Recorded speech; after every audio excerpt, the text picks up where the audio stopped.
오늘 제목 어제와 동일합니다. 예수님을 맞이하는 자세라는 제목으로 은혜를 나눠볼까 합니다.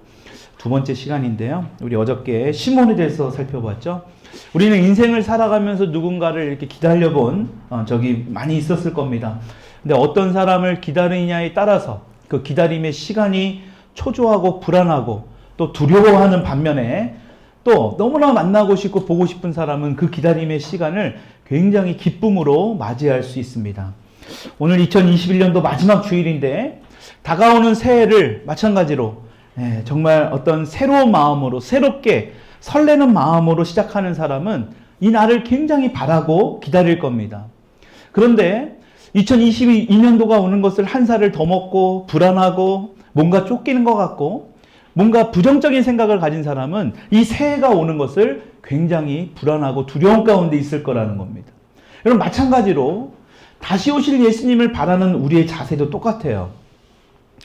우리가 정말로 시므온처럼, 우리가 어제 봤던 그 시므온처럼 우리의 생각들을 다 내려놓고 의롭게 하나님의 말씀을 붙들고 믿음으로 살아가는 그런 시므온과 같이 의로운 사람으로 살아간다면, 또 썩어 없어질 것에 우리의 초점을 맞추는 게 아니라 하나님 나라에, 또 그 나라를 위하여 우리가 경건한 모양뿐만이 아니라 그런 능력도 갖추면서 살아갈 때, 또 뭐가 있었죠? 성령으로 인도함 받으며 살아갈 때 우리는 예수님이 다시 오실 이 날을 기쁨으로 맞이할 수 있게 된다는 것입니다.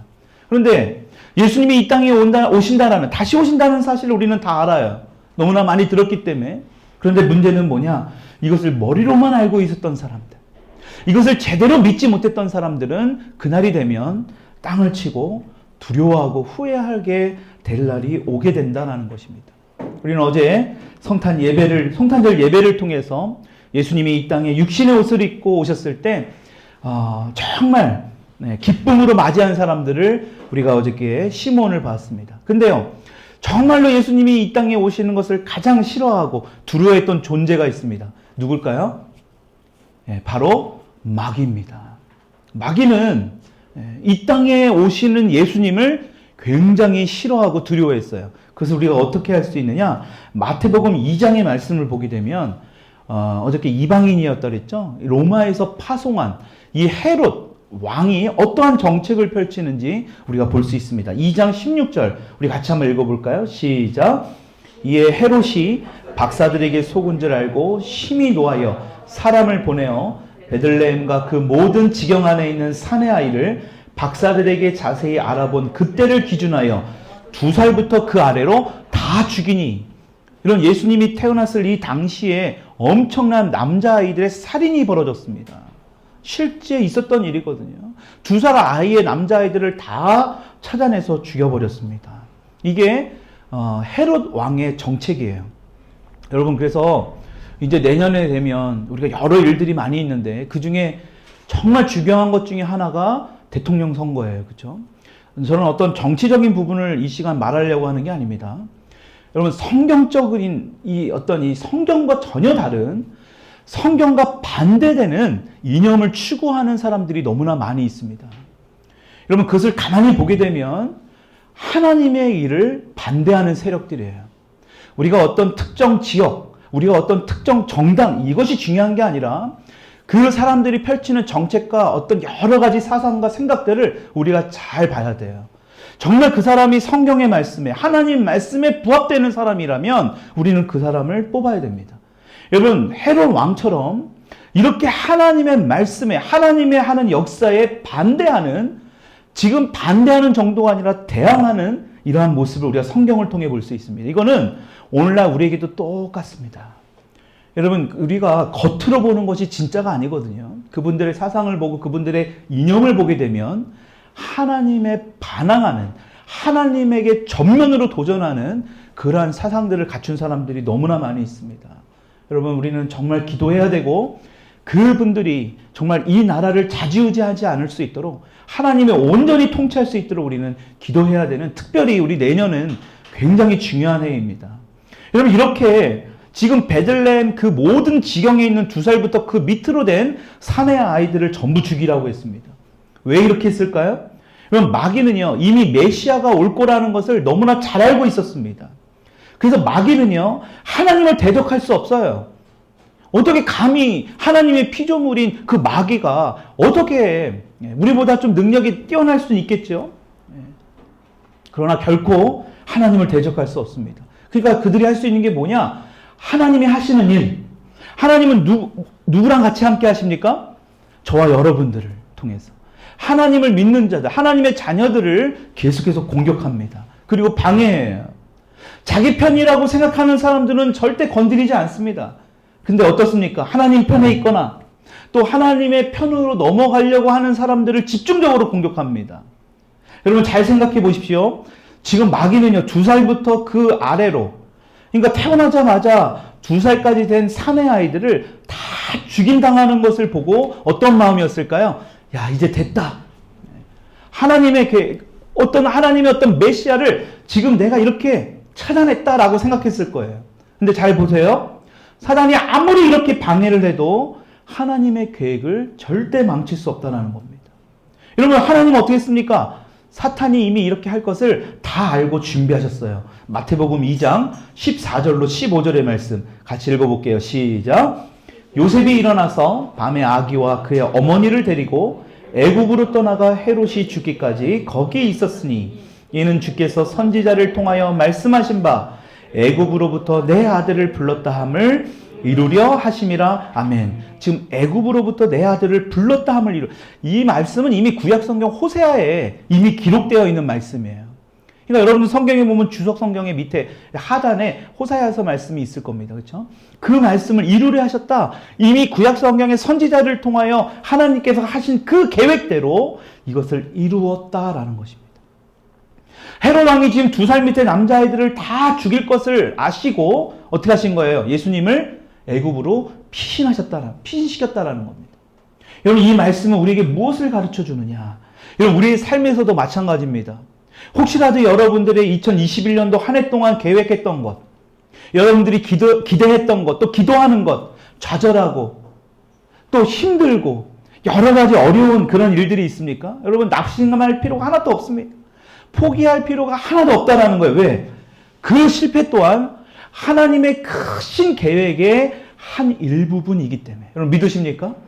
헤롯 왕이 지금 다 2살 아래의 아이들을 죽였다고 해도 그것은 어찌 보면 실패한 것 같고 뭔가 힘들고 괴롭고 어렵고 그렇죠? 그런 상황이지만 하나님의 큰 계획 안에 한 일부분이라는 것입니다.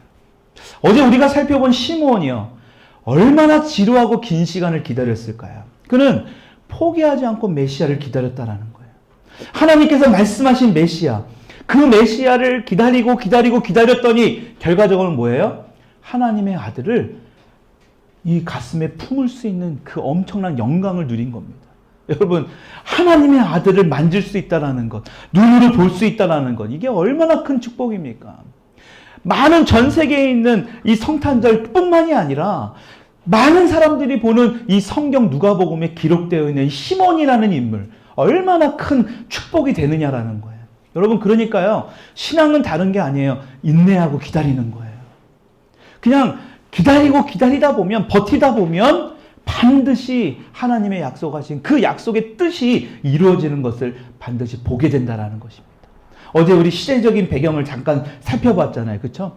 그 당시에 예수님이 태어났을 당시에 로마가 이 식민 통치를 하면서 그렇죠? 우리가 일제시대 때 통치에 당했던 것처럼 너무나 이스라엘 백성들은 힘들고 어려운 그런 상황에 있습니다. 그래서 어느 순간부터 이들이요, 하나님의 말씀을 너무 힘드니까 이 메시아가 다시 오실 것이다, 하나님께서 보내주실 것이라는 그 말씀을 기억하기 시작합니다. 맞다. 우리가 이렇게 힘들 게 아니지. 메시아를 보내주시기로 했는데. 그러니까요, 이들이 하는 건 뭐냐? 메시아를 간절히 기다리게 된 거예요. 그런데 이스라엘 사람들이 원했던 메시아는 하나님이 말씀하신 메시아와 다르다고 그랬죠? 이들은 강력한 힘, 강력한 어떤 이 다윗과 같은 그런 장군이 나타나서 자신들을 보호해주고 구원해줄 그런 사람들을 기대했던 겁니다. 근데 하나님은요, 그러한 메시아를 기다렸던 게 아니에요. 보내주겠다고 했던 게 아닙니다. 여러분, 하나님께서는 그들이 생각하는 것처럼 강력한 힘을 가진 사람을 보내는 게 아니라 하나님은 뭐였어요? 영원한 생명. 하나님은요, 이들을 구원할 수 있는, 영원히 구원할 수 있는, 잠깐 동안의 로마에서 구원하는 게 아니라 영원한 생명을 주시면서 영원한 그들의 생명을 구원할 수 있는 그러한 계획을 가지고 있었다는 거예요. 그러니까 우리의 생각과 하나님의 생각은 완전히 다르다는 것을 우리가 볼 수 있습니다. 이렇게 하나님께서 계속해서 구약 성경에, 우리가 보는 구약 성경, 그 당시에는 구약 성경이 아니겠죠. 이들이 보고 있었던, 계속해서 하나님께서 뭐라고 말씀하셨는가를 보고 간절히 기다렸던 인물이 바로 시몬, 오늘 보게 될 안나였다는 것입니다.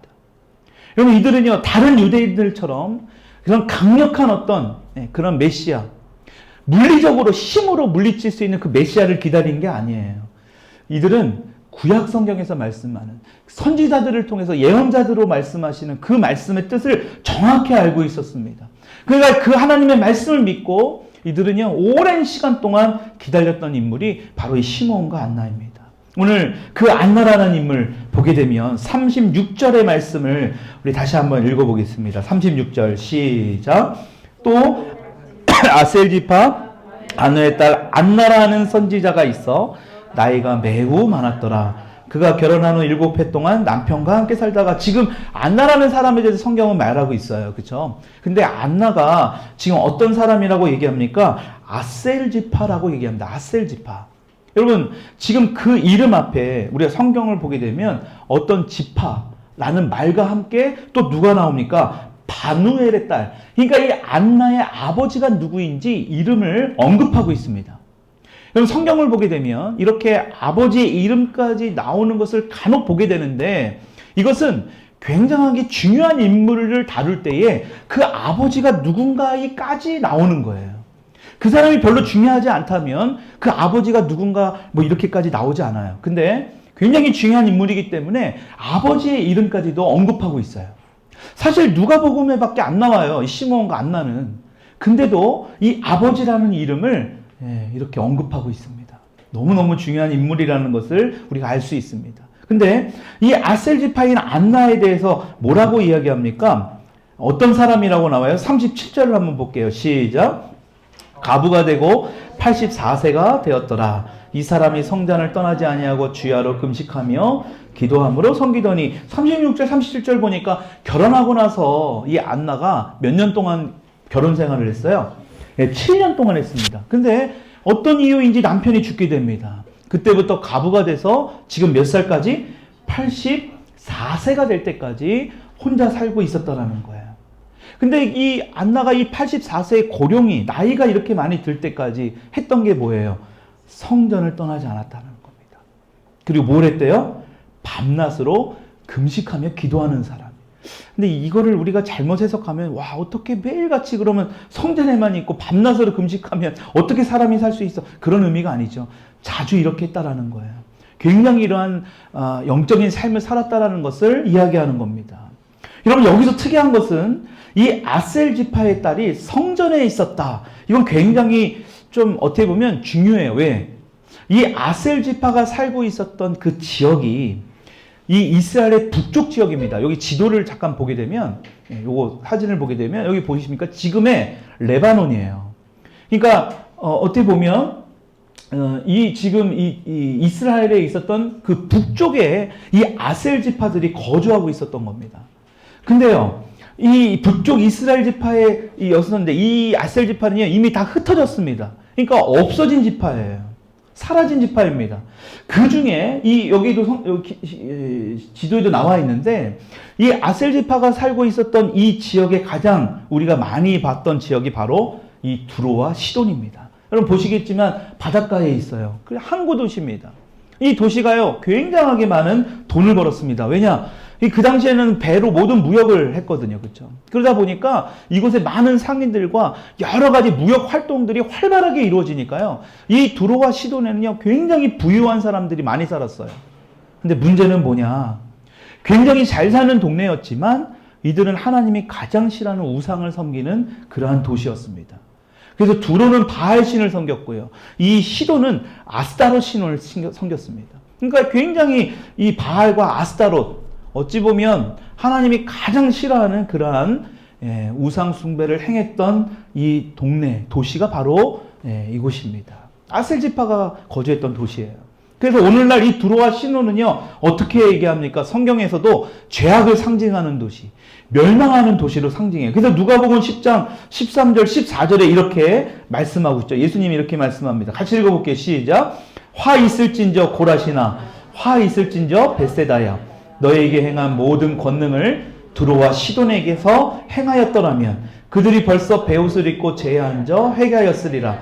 심판 때에 두로와 시돈이 너희보다 견디기 쉬우리라. 얼마나 두로와 시돈이 멸망을 당하고 얼마나 재앙이 있었는지 오히려 그들과 비교하고 있습니다. 이들은 물질의 축복은 받았는지 모르지만 우상 숭배 죄를 통해서 완전히 멸망한 지파가 바로 이 아셀 지파, 다 흩어져 버린 겁니다. 여러분, 그러니까요, 이 아셀 지파인 이 안나가 이 사실을 몰랐을까요? 너무나 잘 알고 있었을 거예요. 아버지인 이 바누엘로부터도 들었을 것이고 자신의 할아버지로부터 아니면 자기의 친척들로부터 이러한 우상 숭배를 통해서 하나님의 심판이 있었다라는 것을 이는 너무나 잘 알고 있었던 겁니다. 그러니까 죄로 인해 자신의 조상들이 멸망당했다라는 것을 이 안나는 너무나 잘 알고 있었던 거예요. 그렇기 때문에 안나는 뭐였어요? 이 죄에 대해서 너무나 심각하게 생각했을 거라는 것입니다. 그러니까 죄에 대한, 이 우상 숭배에 대한 심각성을 이 안나는 너무나 잘 알고 있었던 겁니다. 그래서요, 이 안나는요, 이 죄를 해결해 주실 수 있는 분, 그분은 오직 메시아밖에 없다. 그래서 한나는요, 성전을 떠나지 않고 그 메시아를 기다리고 금식하면서 주야로 밤낮으로 간절히 사모하고 있었다는 것입니다. 여러분, 여기에서 우리는 안나의 모습을 통해 진짜 우리가 배워야 할, 우리가 해야 할 예배자의 모습을 볼 수 있습니다. 여러분, 참된 예배자는 단순히 교회에서 봉사만 하는, 또 어떤 직분을 받는 그러한 게 아닙니다.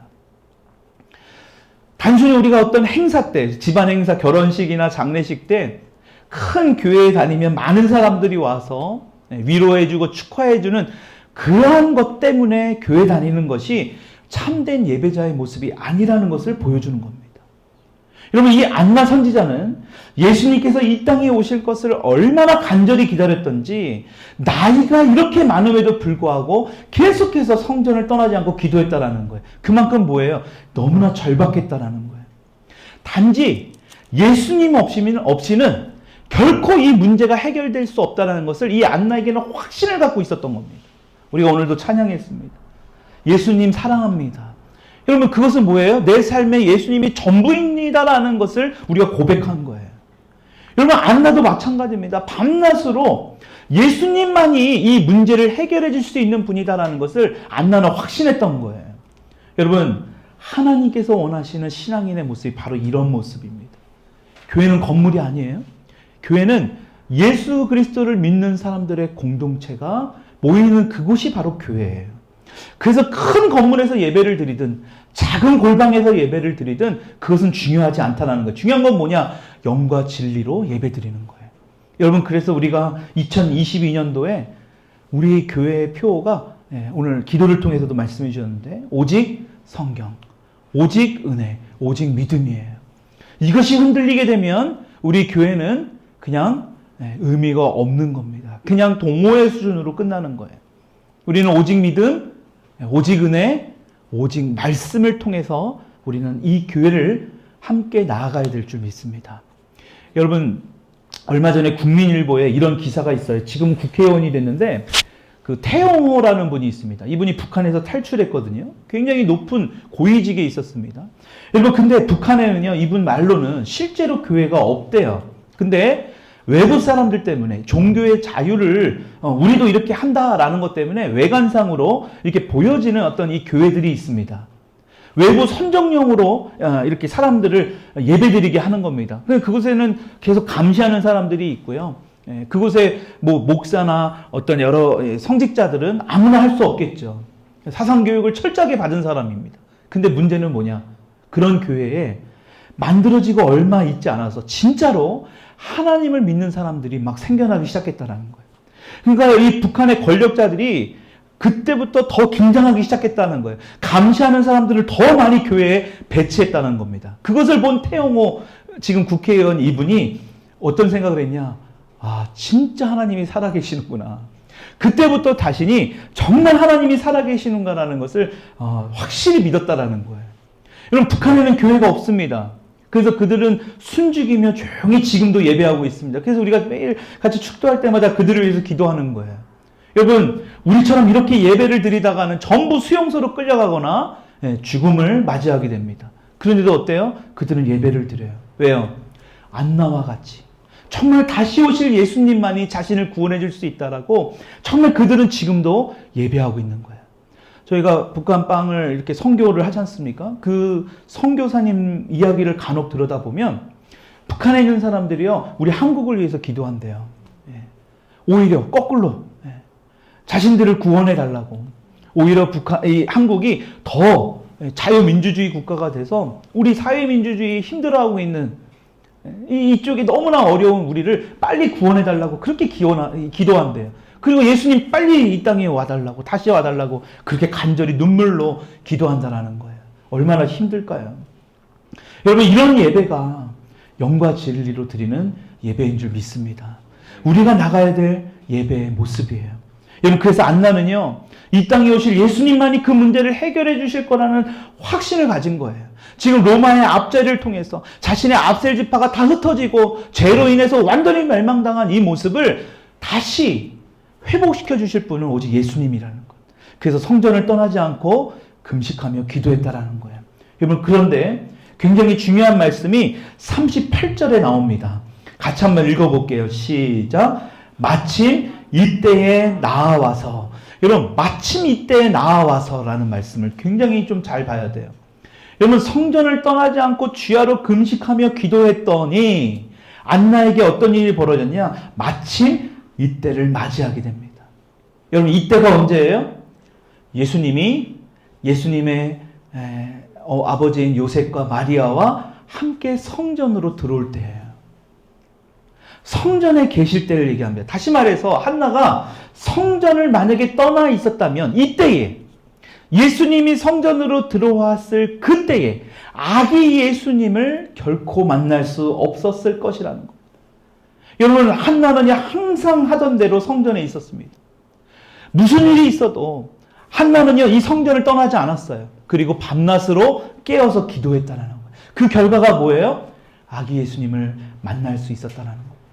우리가 예배도 마찬가지예요. 우리의 감정으로 내가 어느 날 기분이 좋아서 주님 앞에 나오고, 우리가 오늘 말씀을 읽을 때도 내가 오늘 좋으니까, 오늘 컨디션이 좋으니까 말씀을 붙들고 나아가는 것이 아니라, 오늘 내가 기분이 좋으니까 감사 노트를 적는 게 아니라 내가 항상 하던 대로, 이전에 하던 대로. 그러니까 뭐예요? 마침 이때에 나와서 마침 그때에 예수님이 여러분들에게 은혜를 주시는 날이 될 수 있고요.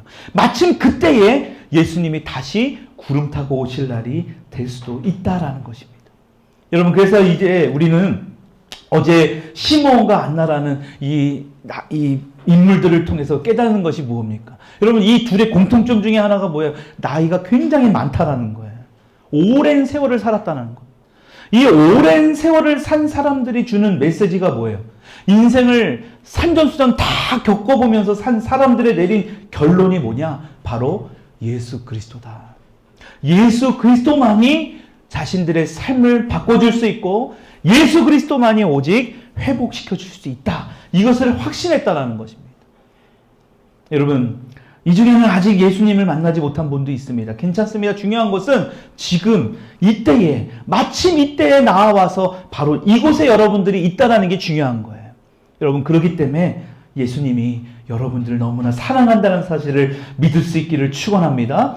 여러분, 그렇기 때문에 그 사람은, 그 예수님이 교회를 통해서 또 믿는 주변에 있는 사람들을 통해서 다시 예수님께서 말씀하여 주시고 은혜를 주실 거라 확신합니다. 여러분, 그래서 이 교회 공동체가 굉장히 중요한 거예요. 여러분, 그러다 보면 안나와 같이 성전을 떠나지 않고 나오다 보면 그때가 언제인지는 모르지만 하나님께서 예비하신 그때에 아들 예수 그리스도를 이 땅에 다시 보낼 바로 이때에, 그때에 저와 여러분들이 그 예수님을 만나고 기쁨으로, 감사함으로 만나는 저와 여러분들끼를 주님의 이름으로 축원드립니다. 여러분, 그래서 이 안나와 시므온은요, 우리에게 굉장히 중요한 말씀을, 메시지를 주고 있다는 것입니다. 우리 2022년도 여러분 새해에는요, 다른 어떤 것보다 정말 주님 앞에 예배드리는 우리의 자세, 우리 예배드리는 어떤 태도, 이러한 안나와 같은 마음으로 예배드릴 수 있기를 축원합니다. 우리 같이 이 찬양하면서요, 한 해를 잘 마무리하고 또 우리 기도하며 나아갈 수 있기를 원합니다.